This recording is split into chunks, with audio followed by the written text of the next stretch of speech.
বয়সন্ধির আত্মকথা।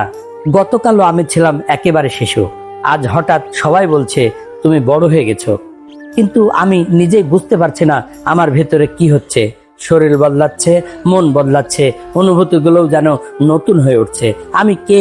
আমি বয়সন্ধি। আসসালামু আলাইকুম, স্বাগতম আমাদের আত্মকথা সিরিজে।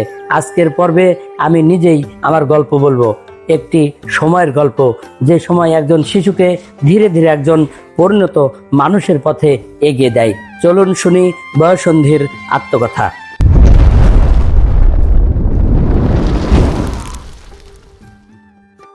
আমার নাম বয়সন্ধি।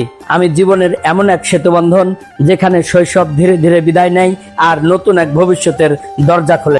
আমার আগমনের সঙ্গে সঙ্গে শরীরে আসে পরিবর্তন, উচ্চতা বাড়ে, কণ্ঠস্বর বদলে যায়, মুখে বরণ দেখা দেয় আর মন ভরে ওঠে অজানা প্রশ্নে। অনেকেই তখন আয়নার সামনে দাঁড়িয়ে নিজেকেই নতুন মনে করে।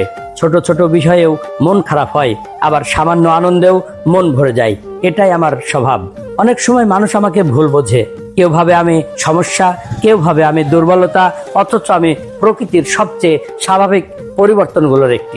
আমি শেখাই নিজের পরিচয় খুঁজে নিতে, দায়িত্ব নিতে, স্বপ্ন দেখতে এবং জীবনের নতুন বাস্তবতাকে গ্রহণ করতে। তাই আমাকে ভয় পেও না, আমাকে বুঝতে শেখো। পরিবার, শিক্ষক এবং প্রিয়জনদের সহযোগিতা নিয়ে এই সময়টুকু পার করলে আমি তোমার শক্তিতে পরিণত হব। কারণ আমি কোনো শেষ নই, আমি একটি সুন্দর শিরোনাম।